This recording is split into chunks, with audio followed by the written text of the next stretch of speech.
Hello, boys and girls. It's Aunty Mimmi here. And today I've got another fun book for you. It's called The Dinosaur That Pooped the Bed. Sounds fun, doesn't it? So sit back, get comfortable, and let's begin. Danny and Dino had nothing to do. So Danny said, "Why don't we watch some cartoons?" But then Danny's mum cast a shadow of gloom. "You can't watch TV till you've tidied your room." They slumped up the stairs in the foulest of grumps and stood in their room at the foot of Mount Dump. "Tidying this mess will take thousands of years," said Danny while desperately holding back tears. Unless they were going to tidy forever, they needed a plan that was clever. And then an idea popped inside Danny's head. "Why clean up this mess? You can eat it instead." So Dinosaur opened its mouth like a bin. Danny scooped up the mess and threw it all in. Toys from the top of the heap were chucked in and chomped by the dinosaur's teeth. It chewed Danny's shoes. It could not get enough of teddies and cuddly stuff made of fluff. The dinosaur sucked like a humongous hoover, removing the mess like a room mess remover. Vests, pants and socks and little toy soldiers. Dan laughed as he watched from the dinosaur's shoulders. His fluffy pet hamster, along with its cage, was swallowed in Dinosaur's mess-munching rage.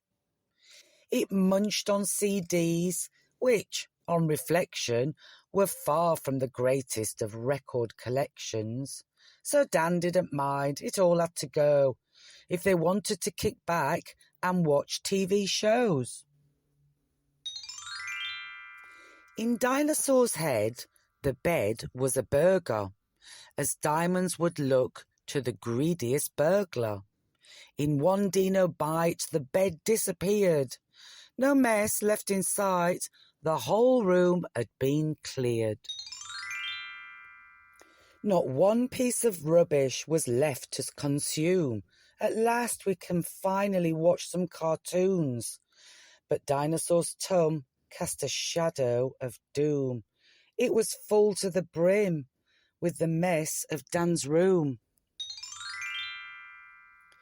Dino was wedged in between floor and ceiling. It couldn't believe how full up it was feeling. It started to worry. It started to panic. Never before had it been more gigantic. The dinosaur's bottom was bigger than Norway, so big and so fat it was blocking the doorway.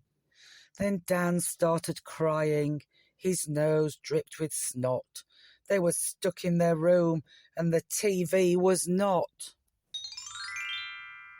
With pillows and quilts in the dinosaur's gut, its brain didn't have full control of its butt. It knew that there wasn't a thing it could do. One way or another, it needed to poo. The dinosaur pooped more than ever before. All the mess they had cleared was now back on the floor. Shoes, pants and teddies, and soldiers and socks with smelly poo lumps filling Dan's toy box. Then Danny saw Dinosaur's face turn red and knew the next thing to be pooped was his bed. It sprang from its bum with a bounce and a bump right back to its place at the base of Mount Dump. Then Dino deflated and unblocked the door where Mummy was standing, more cross than before. They looked at the mess all around where they stood and knew they'd been naughty and naughty's not good. So they picked up their mops and mopped up the plops that covered the toys and the vests, pants and socks. If only they'd tidied their room as they should, they'd be watching TV, not wishing they could. So remember, next time you're in front of the telly, you can't watch cartoons if your bedroom is smelly. Well, that was a fun book today, wasn't it, boys and girls? I hope it made you giggle like I did. As always, be kind to one another, look after one another, and try and have some fun every single day. Until next time, bye-bye.